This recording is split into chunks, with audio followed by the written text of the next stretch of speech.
어, 2007년도 1월에 미국 수도의 워싱턴 DC에서 지하철역에 한 사람이 청바지에 티셔츠를 입고 야구 모자를 눌러쓰고 이제 바이올린을 꺼내서 연주하기 시작합니다. 그 역은 이 네 개의 지하철 노선이 만나는 워싱턴 지하철역의 환승역이어서 사람들이 굉장히 많이 이동하는 그런 자리였습니다. 이 거리의 악사는 지하철역 한쪽 구석에 서서 바하의 샤콘 디잔조 그리고 슈베르트의 아베 마리아 뭐 이런 아주 유명 곡들을 한 45분 정도 연주를 했습니다. 45분 정도 연주를 한 그 사람의 이름이 누구냐면 바로 미국이 낳은 세계적인 바이올리니스트 조슈아 벨이었습니다. 이 조슈아 벨이 불과 며칠 전에 보스턴에 있는 심포니홀에서 그의 연주회를 열었는데 그 연주회의 가장 싼 좌석이 $100였다고 합니다. $100면 우리나라 돈으로 10만 원이 넘어가는 돈인데 가장 싼 좌석이 10만 원이 넘어가는 거고 나머지는 그보다 훨씬 더 비싼 가격인 거죠. 그런데 평소와 같았으면은 45분 연주에 그 사람이 연주회 때 받아야 될 개런티가 45,000불 정도 된다 그래요. 45분 연주하면. 그런데 그런 연주자, 세계적인 연주자가 거리에 악사로 나서서 45분 동안 연주를 하는데 그 연주자가 바이올린 케이스에 받은 돈은 32불을 받았대요. 32달러. 그러니까 지나가는 사람들이 동전 던져주고 뭐 $1 이렇게 놓고 이러고 지나간 거죠. CCTV로 보니까 거기에 지나갔던 사람이 총 1097명이 45분 동안 지나갔는데 그 앞에 서서 연주를 끝까지 한번 들어본 사람은 한 7명에 불과했다고 합니다.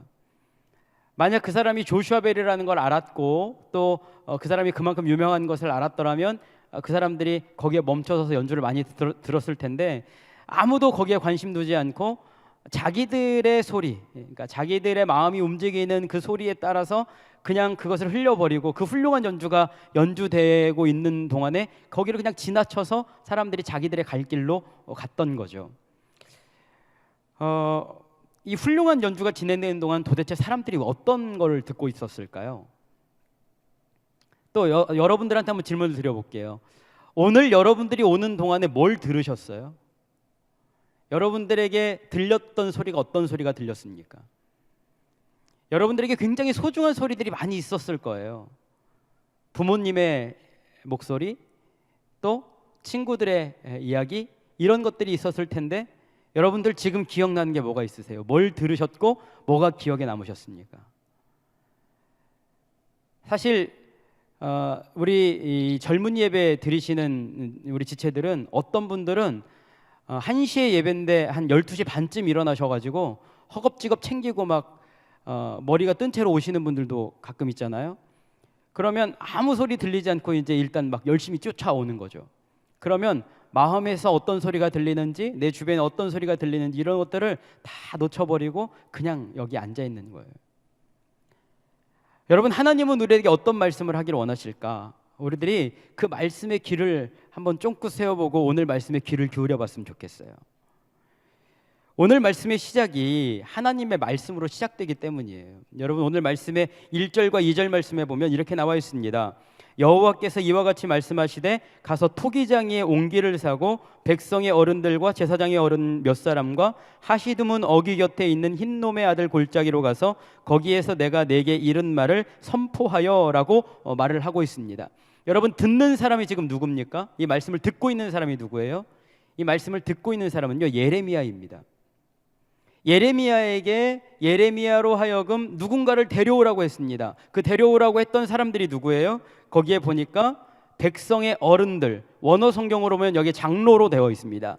장로들, 그리고 제사장의 어른 몇 사람이라고 얘기를 하고 있습니다. 이 사람들은 그 당시에 종교의 대표자들, 말하자면 이 종교 권력의 대표였기 때문에 사실 하나님의 말씀이 임하고 하나님의 말씀을 들어야 되는 사람이 과연 누군가 따져보면 그 말씀을 들어야 되는 사람은 바로 예레미야가 데려와야 되는 제사장의 몇 사람, 그리고 장로로 칭함받는 그 사람들이 하나님의 말씀을 들어야 돼요. 그런데 오늘 말씀에 보니까 그 말씀을 듣고 있는 사람이 누구냐면 바로 변방의 예레미야가 이 말씀을 듣고 있다라는 거예요. 여러분, 하나님의 말씀을 듣는 것은 지위나 신분이 정해주는 게 아닌 거예요. 오늘 말씀에 보니까요, 종교의 지도자들, 하나님의 말씀을 받아야 되는 사람들의 영적 상태가 어떠냐? 영적인 청력이 떨어져 버렸어요. 하나님의 말씀이 들리지 않아요. 하나님의 말씀을 듣는 사람은 예레미야라는 거예요. 오늘 우리도 마찬가지예요. 여기에 다 앉아있지만 여기에 앉아있는 모두가 하나님의 말씀을 듣는 사람들은 아니라는 거예요. 비극적이게도. 하나님의 말씀은 어떤 사람들이 듣느냐? 하나님께 가까이 가는 사람이 하나님의 말씀을 들을 수 있어요. 하나님과의 관계를 잊어버리지 않는 사람들이 하나님의 말씀을 들을 수 있어요. 여러분, 오늘 예레미야를 한번 보세요. 예레미야가 지금 하나님 명령하신 명령이 있어요. 그 명령이 뭐냐면 백성의 어른들 그리고 제사장의 어른들 몇 사람을 데리고 오라고 그랬어요. 그런데 이 사람들이 어떤 사람들인지 여러분 생각해 보셔야 돼요. 예레미야가 목숨의 위협을 받았던 이 배후 세력의 중심에 누가 있냐면 바로 이 종교 지도자들이 있어요. 그러니까 지금 예레미야는 자기를 죽이려고 하는 사람들을 가서 청해 와야 되는 거예요. 또 여기에 보면 하나님께서 이 토기장의 옹기를 그들과 같이 사서 가라라고 얘기하는 거예요. 여러분 한번 생각해 보세요. 자기를 죽이려고 하는 사람들에게 잠깐만 기다리세요. 내가 저기 가야 되는데 옹기를 좀 사가지고 가야 됩니다 라고 얘기한다면 여러분들 그거에 대해서 이 사람들이 그러면 내가 기다려줄 테니까 옹기를 사가지고 와라 그러겠습니까? 사실은요, 이 사람들이 전혀 납득되지 않는 이런 상황이에요. 예레미야가 절대로 받을 수 없는 말씀이에요. 그런데 예레미야라는 사람을 한번 보세요. 이 예레미야라는 사람은요, 하나님께 말씀하고 있지 않아요. 하나님께 말을 하고 있지 않고 하나님의 말씀을 듣고 있다라는 거예요. 하나님의 말씀을 듣는 예레미야, 이 예레미야에게 하나님의 말씀이 임하는 것은 당연하다는 거예요. 저는 오늘 이 시간에 여러분들이 하나님의 말씀을 듣는 사람이 됐으면 좋겠어요. 왜냐, 여러분, 말을 하면요, 나 하나의 생각에 머무르게 돼요. 그런데 누군가의 이야기를 듣잖아요. 그러면 듣는 수만큼 나의 영역이 넓어지는 거예요. 그러면 이 관계를 하나님과의 관계로 우리들이 확장시켜 보면, 여러분, 하나님의 말씀을 들으면 하나님은 어떤 분이십니까? 천지를 창조하신 하나님이세요. 전능하신 하나님이세요. 그러니까 하나님의 말씀을 듣는 순간 나의 삶의 영역은 천지를 만드신 하나님의 영역으로 넓어지는 거예요. 그리고 전능하신 하나님의 영역으로 넓어지기 시작하는 거예요. 그러니까 여러분, 예레미야가 어떻게 하나님의 말씀을 듣지 않을 수가 있었겠습니까? 자기의 영역이 이렇게 넓어지니까, 자기가 하나님이 보는 것들을 자기가 볼 수 있으니까, 그러니까 예레미야가 하나님의 말씀을 듣게 되는 거예요. 그러니까 전혀 이해할 수 없는 하나님의 명령도 그가 받아들이고 있고, 이해할 수 없는 하나님의 명령에 순종하고 있는 그런 예레미야의 모습을 우리도 여기서 발견하고 있다라는 것입니다. 문제는 이렇게 엄청난 하나님의 세계를 놔두고 이스라엘의 민족들, 그리고 이스라엘의 민족을 대표하는 종교 지도자들이 하나님의 말씀을 전혀 듣고 있지 않다라는 거예요. 아니, 아예 들으려고 하지 않고 있다라는 거예요. 그렇기 때문에 이렇게 하나님의 말씀을 듣지 않기 시작하면요, 그들의 삶에 문제가 생기기 시작해요. 여러분, 하나님의 말씀을 듣지 못하는 이들의 삶을 한번 보시죠. 예레미야의 선포 가운데 그들의 삶의 현실이 보입니다. 3절부터 5절 말씀을 같이 보겠습니다.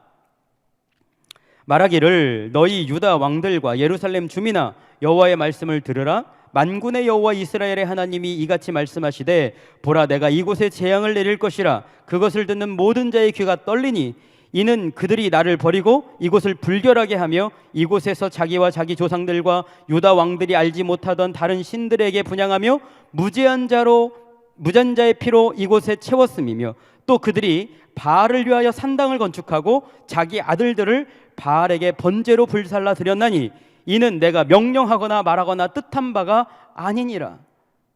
하나님의 말씀이 들리지 않으니까 이들이 한 일이 있는데 그것이 뭐냐면 하나님이 명령하거나 말하거나 뜻한 바가 아닌 일들을 그들이 행하기 시작하는 거예요. 하나님의 음성이 들리지 않으니까 자기들이 생각한 대로 하는 거예요. 여러분, 그렇기 때문에 하나님께서 하나님의 음성을 듣지 않는 이들을 향해서 어떻게 하시겠다고 말씀해요? 그들의 귀가 떨릴 정도로 큰 소리로 말씀하시겠다라는 거예요. 듣지 않으니까. 하나님의 큰 음성이 선포되어지게 만드시겠다라는 겁니다. 그런데요, 하나님이 큰 소리를 내시는 이유는 좀 따로 있어요. 이 이스라엘 민족들이요, 자기 조상들과 유다 왕들이 알지 못하던 다른 신들에게 분향하는 우상 숭배를 저질렀어요. 우상들을 위해서 산당을 만들고 거기에서 제사를 드렸어요. 게다가 더 비극적인 일이 하나 있어요. 이 몰렉이라는 이 고대 중동 지방의 신이 있습니다. 이 몰렉이라는 신의 제사는요, 뭐 그 당시에 고대 중동 지방에 여러 신들이 이런 제사를 드렸지만 인신공희, 그러니까 말하자면 이 사람을 불태워서 제물로 바치는 그런 제사를 드렸습니다. 몰렉이라는 신도 마찬가지였어요. 그런데 이 몰렉이라는 신이 있었던 지역이 어디냐? 바로 도벳이라는 지역입니다. 그래서 유대인 주석가인 다비드 킴히라는 사람이 도벳에 관해서 이렇게 설명을 한 글귀가 있습니다. 그들이 몰렉을 위하여 자기 아들들을 불 가운데로 지나가게 한 장소의 이름이 바로 도벳이다. 그 장소의 이름은 도벳이었는데 그들의 말에 따르면 이곳이 그렇게 불린 이유는 그들이 숭배 시간에 춤을 추고 탬버린, 히브리 말로 하면 투핌이라는 탬버린을 쳐서 아버지가 불 가운데로 지나가는 아들의 비명소리를 듣지 못하게 하고 아버지의 마음이 아들로 인해 요동되어 그들의 손에서 아들을 빼앗지 못하게 했기 때문이다 라고 적혀져 있어요. 그러니까 여러분, 도벳이라는 이 말이 어디서 왔냐면 이 투핌이라는 악기의 소리부터 온 거예요. 어떤 현상이 벌어지냐면 몰렉에게 제사를 드리는데 아들들을 불에 태워서 제사로 드리는 거예요. 여러분, 살갗이 막 타들어가는 아이들이 아버지를 향해서 비명소리를 지르겠습니까? 안 지르겠습니까? 비명을 지르죠. 그러니까 몰렉을 섬기는 이 종교인들이 뭘 하냐면 투핌, 어떤 악기인지 정확하게 몰라요. 북이라고 하는 사람도 있고 탬버린이라고 하는 사람도 있어요. 그러니까 쨍쨍쨍쨍쨍쨍 소리를 내고 둥둥둥둥둥 소리를 내면서 아이들의 비명소리가 아버지에게 들리지 못하게 하고, 또 아버지는 그 소리 때문에 황홀경에 빠져가지고 그 소리를 외면하게 만드는 그 비극적인 일이 어디서 벌어지고 있었냐면 바로 도벳이라는 장소에서 벌어지고 있었다라는 거예요. 들리는 소리를 외면해 하나님의 음성을 듣지 않으니까 가장 소중한 관계를 저버리는 그런 비극적인 일들이 지금 벌어지고 있다라는 거예요. 여러분, 잘 보세요. 하나님의 음성을 듣지 않는 것은요, 단지 하나님의 음성을 듣지 않는 것으로 끝나는 게 아니에요. 하나님의 음성을 듣지 않고 그 음성의 빈자리에 다른 것을 채우기 시작한다라는 거예요. 하나님의 음성이 들리지 않으니까 사람들의 이 제한적인 귀가 이제 세상 것들로 향하기 시작한다라는 거예요. 이스라엘 민족이요, 하나님의 음성을 듣지 않았더니 그들이 우상의 소리에 귀를 기울이기 시작한 거예요. 하나님과의 관계가 깨어지니까 그들이 세상을 향하여 나가기 시작한 거예요. 예를 들어 볼까요? 이 시대에도 이런 똑같은 일들이 벌어져요. 요즘 심심치 않게 뉴스를 보면 보험 때문에 자기 아들들을 죽이는 사람들이 있어요. 자기 아내의 보험금을 위해서 자기 아내를 죽이는 사람들도 있어요. 왜 그럴까요? 그들은요, 하나님과의 관계가 깨져버린 사람들이에요. 그들의 마음 가운데 뭐가 찾아오냐면 돈의 소리가 찾아오기 시작하는 거예요. 여러분, 브라질의 아주 유명한 모델 중에 한 명이 이 거식증에 걸려가지고 그 여인이 목숨을 잃게 됩니다. 그런데 그 여자의 냉장고에 글귀가 하나 붙어 있는데 뭐가 붙어 있었냐면 나는 아직도 뚱뚱하다라고 붙어 있었어요. 여러분, 몸무게 38kg가 뚱뚱합니까? 절대로 안 그렇죠. 그러나 다이어트라는 소리에 자기의 온통 정신을 빼앗기고 나니까 자기의 목숨까지도 저버리게 되는 그런 비극적인 일들이 이 시대에도 지금 벌어지고 있다는 거예요. 하나님과의 관계가 깨어지기 시작하면 다른 소리가 내 마음 가운데 찾아오기 시작하고 그것 때문에 인생의 비참한 결과를 맞이하게 되는데, 오늘 그 비참한 결과를 성경이 예레미야의 선포를 통해서 이렇게 얘기해 주고 있습니다. 7절에서 9절을 한번 보시죠. 내가 이곳에서 유다와 예루살렘의 계획을 무너뜨려 그들로 그 대적 앞과 생명을 찾는 자의 손에 칼에 엎드러지게 하고 그 시체를 공중의 새와 땅의 짐승의 밥이 되게 하며 이 성읍으로 놀람과 조롱거리가 되게 하리니 그 모든 재앙으로 말미암아 지나는 자마다 놀라며 조롱할 것이며 그들이 그들의 원수와 그들의 생명을 찾는 자들에게 둘러싸여 공경에 빠질 때에 내가 그들의 아들의 살 딸의 살을 먹게 하고 또 각기 친구의 살을 먹게 하리라. 여러분, 여기 말씀에 보면요, 하나님께서 유다와 예루살렘의 계획을 무너뜨린다라고 얘기하고 있어요. 그런데요, 이게 성경 말씀의 표현으로 보자면요, 그릇을 쨍그랑 깨트리는 것처럼 와장창 무너지게 만드시겠다라는 뜻으로 쓰여져 있어요. 그러니까 어떤 청각적인 효과를 극대화시켜주는 단어를 여기 써놨어요. 쨍그랑하고 인생의 계획들을 무너뜨리는데, 이 계획이 무너지는데 이들의 이 현실을 보세요. 하나님께서 그들의 인생 계획을 무너뜨리는데 어떻게 무너뜨리느냐? 그들은 칼에 맞아 죽어요. 그런데 시체를 장사할 리가 없어서 길가에 나뒹굴어요. 또 그 시체를 공중의 새와 짐승들의 밥이 되게 하시는 거예요. 고대 중동 지방에서 가장 비극적인 죽음이 뭐냐면 무덤이 없는 죽음이 가장 비극적인 죽음이에요. 그러니까 지금 여기에서 얘기하는 하나님께서 이들의 죽음을 상징하는 건 어떤 얘기냐? 너희들의 인생을 가장 비참하게 만드시겠다라는 거예요. 내 계획대로 되지 않게 하시고 그것을 쨍그랑 깨트리셔가지고 가장 비극적인 죽음으로 만드시겠다라는 거예요. 그뿐만이 아니죠. 적들에게 포위당하여서 먹을 것이 없습니다. 아들과 딸의 살을 먹고 친구의 살을 먹는 인간 이하의 삶을 지금 하나님께서 만드시겠다라는 거예요. 여러분, 이게 인간의 극한을 뛰어넘는 참혹함을 그들이 보게 되는 거 아닙니까? 그런데 하필이면 그때 그들이 그 참혹한 현실을 만날 때 그들의 귀에 들리는 소리가 하나 있어요. 여러분, 이걸 잘 보십시오. 그들이 그토록 신경 쓰면서 쫓아다녔던 세상의 소리가 그들에게 들리기 시작합니다.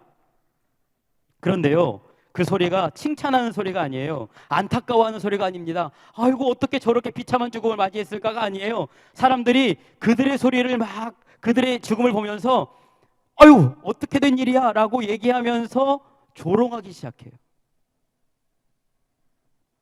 그런데 히브리 성경이 이걸 재밌게 표현해놨어요.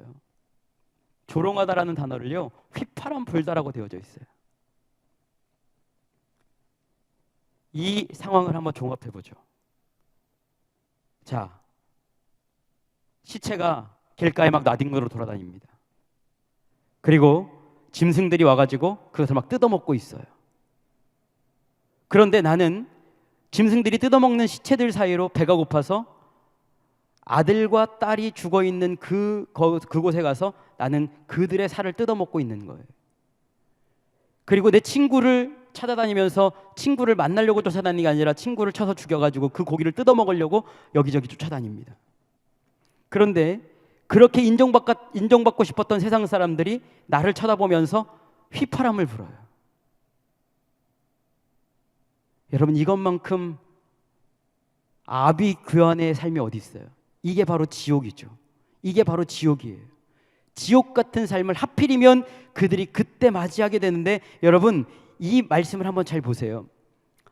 아무도 이들의 아우성을 들어주지 않아요. 이들이 이렇게 괴로워서 막 고기를 못 찾아가지고 아들들의 딸들의 살을 막 뜯어먹고 있고 친구들의 살을 뜯어먹고 있는데 아무도 그들의 이야기를 들어주지 않고 도리어 세상 사람들이 그들의 모습을 보면서 휘파람을 불고 조롱해요.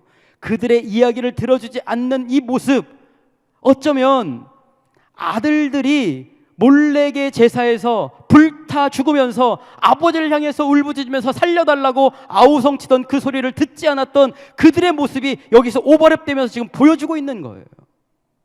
이게 바로 지옥이라는 거예요. 여러분, 한 목사님에게 어떤 사람이 다가와서 이런 질문을 했어요. 목사님, 도대체 지옥은 어디에 있습니까?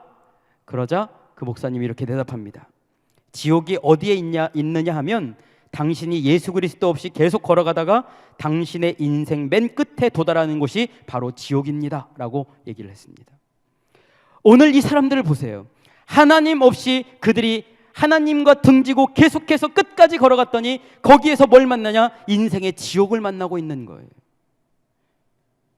여러분, 하나님의 음성을 듣지 않고 하나님 없는 길로 계속 간다면 여러분도 나도 하나님 없는 지옥을 만나게 될 수밖에 없다라는 인생의 결론을 성경이 우리들에게 보여주고 있어요. 만약 여기서 하나님의 말씀이 끝이었다면 우리들은 비극적인 최후만을 기대할 수밖에 없었을 거예요. 그런데 말씀이 여기가 끝이 아니라는 거예요. 여기에 은혜가 있어요. 여러분, 오늘 말씀 속 반전이 있어요. 그것은 이 일이 아직 일어나지 않았다라는 겁니다. 예레미야로 하여금 이 말씀을 이스라엘 민족에게 가서 전해라 라고 명령하신 거예요. 그러니까 이 말씀은 아직 일어나지 않은 거예요. 아직 일어나지 않은 일이라는 것은 하나님이 이스라엘 민족에게 아직 기회를 주고 계시다라는 것입니다. 이스라엘 민족이 돌이키도록 그들에게 계속해서 기회를 주고 있다라는 거예요. 그런데 이스라엘 민족이요, 도무지 귀를 닫고 들으려고 하지 않습니다. 어떻게 할까 하나님이 고심한 거죠. 그 하나님께서 이제 그들이 듣지 않으니까, 아무리 외쳐도 반응하지 않으니까 예레미야로 하여금 그들이 잘 알아들을 수 있도록 뭔가 퍼포먼스를 준비하시는 거예요. 자, 그들을 데리고 가서 하시드문, 그러니까 그때 당시에 깨진 옹기들을 버리는 곳, 깨진 옹기만 버리는 게 아니에요. 거기에 노숙자들의 시체도 버리고 반역자들의 시체도 버리고, 그러니까 거기에 이 병균들이 창궐하잖아요. 그러니까 거기에 24시간 불을 떼는 거예요. 여러분, 시체가 타는, 썩는, 또 타오르는 그 냄새를 한번 생각해 보세요. 그리고 거기 깨진 옹기들이 자욱해요. 거기에 데리고 가서 냄새, 그리고 또 한 가지는 듣지 않는 이들을 향해서 뭘 하라고요? 옹기를 쨍그랑하고 딱 깨트리는 거예요. 근데 여기 잘 보시면 그들이 알아차릴 수 있도록 깨트리라고 나와 있지 않아요. 데리고 가서 아무 예고 없이 갑자기 쨍그랑하고 깨트리는 거예요. 여러분, 그릇 깨지면, 그릇, 우리 레스토랑이나 이런 데 가서 이 종업원들이 실수해가지고 접시를 쨍그랑 깨트리면 어떻게 되죠? 다 그쪽을 쳐다보죠, 한꺼번에. 그런 것처럼 오늘 이스라엘 민족이 하도 안 들으니까 하나님께서 옹기를 가지고 가지고 뒤에서 갑자기 쨍그랑하고 딱 깨트리는 거예요. 그런데 쨍그랑하고 깨트려서 거기를 딱 보니까 거기는 시체가 불타고 있고 옹기가 완전히 깨트려져 가지고 더 이상 주워 담을 수 없는 지옥과 같은 삶이 거기에 딱 보이는 거예요. 하나님께서 그들의 시선을 돌리게 하셔서 예레미야로 하여금 거기서 딱 외치게 하는 거예요. 11절, 만군의 여호와께서 이와 같이 말씀하시되 사람이 투기장의 그릇을 한번 깨트리면 다시 완전하게 할 수 없나니 이와 같이 내가 이 백성과 이 성읍을 무너뜨리리니 도벳에 매장할 자리가 없을 만큼 매장하리라. 여러분, 잘 보세요. 자기의 자식들이 아우성칠 때에도 듣지 못했던 소리, 그 고통의 소리를 외면했던 그들에게 하나님의 소리가 들리지 않는 건 당연한 일이에요. 그러나 그런 그들로 하여금 그들의 현실을 깨닫는 것이 그렇게 엄청난 큰 소리나 엄청난 일들이 필요했던 것이 아니라는 거예요. 도리어 옹기 하나를 깨트림을 통하여서 그들에게는 하나님의 메시지를 듣게 되는 그런 아이러니한 현실이 지금 펼쳐지고 있는 거예요. 이 작은 소리 하나로 그들의 현실의 민낯이 낱낱이 드러나게 되는데, 자, 한번 보세요. 하나님이 애타게 부르셨던 소리가 있어요. 자식들이 아우성치면서 아버지 살려달라고 외쳤던 소리가 있어요. 그 큰 소리를 듣지 못했던 이 사람들이 옹기 깨지는 그 소리에는 반응을 하고 있다라는 거예요. 그러니까 얼마나 비극적인 현실입니까? 아무 의미 없는 소리에는 반응하면서 하나님의 소리, 자기 자식들이 죽어가는 소리에는 반응하지 않는 이 비극적인 현실, 이것을 지금 하나님께서 그들에게 경각심을 주는 거예요. 빨리 깨어나라는 거예요. 왜냐? 안타까우니까. 그들이 돌아왔으면 좋겠으니까.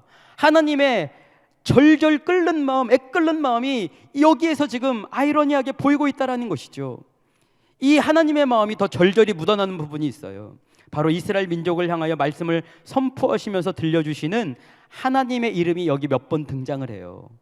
여러분, 여기에 등장한 하나님의 이름 3절에 뭐라고 나와 있죠? 어떻게 하나님을 소개하고 있습니까? 만군의 하나님 여호와. 11절에도 하나님을 어떻게 소개하고 있습니까? 만군의 하나님 여호와라고 소개를 하고 있습니다. 이 하나님의 이름, 히브리 말로 여호와 체바오트라고 부르는 이 하나님의 이름은요, 그냥 상시적으로 등장하는 하나님의 이름이 아니에요. 이 하나님의 이름은 언제만 등장하냐면 인간이 극한의 상황에 놓여서 내 힘으로 도저히 해결할 수 없는 상황에 닥쳤을 때 나의 군대가 되신 하나님, 나와 대신해서 나를 싸워주십시오. 하나님, 제 힘으로는 안 되겠습니다. 극한의 상황에 절규하면서 아우성치는 사람들에게 나타나신 하나님의 이름이에요. 제가 이 말씀을 보면서 하나님의 마음은 이런 마음이구나라는 것을 깨닫게 됐던 건 바로 이거예요. 아버지는요, 몰래게 신에게 불타오르면서 아우성치는 아들들의 소리를 듣지 않았어요. 그런데 이 성경 말씀에 보니까 인간의 극한에 언제나 함께 하시며 그들을 대신해서 싸우시는 여호와 체바오트 하나님은 그 울부짖었던 아들들의 소리를 듣고 계셨던 거예요. 그들의 아우성치는 소리를 듣고 계셨던 거예요. 그러면서 그 하나님, 극한에서 사람들의 소리를 들으시는 하나님이 너희들에게 말씀하신다. 사람들이 외면하고자 했던 그 비명의 소리를 들으시는 그 하나님께서 너희들에게 말씀하신다. 너희들이 나를 외면하고 끝까지 가면 결국 지옥을 만날 수밖에 없어. 지옥길을 향해 가는, 인생의 극한을 향해 가는 너희들, 그렇기 때문에 그 극한에 서면 여호와 체바오트 된 나 하나님께서 움직이지 않을 수가 없어. 나는 너희들의 하나님이 될 거야. 너희들이 나를 아무리 버린다 할지라도 너희들이 그 극한에 서면 나는 어쩔 수 없이 또 너희들을 향하여서 여호와 체바오트 하나님으로 나타날 수밖에 없어 라는 하나님의 마음을 그들에게 지금 들려주고 있다는 거예요. 여러분, 그러니까 하나님의 음성을 들어야 되겠습니까? 안 들어야 되겠습니까?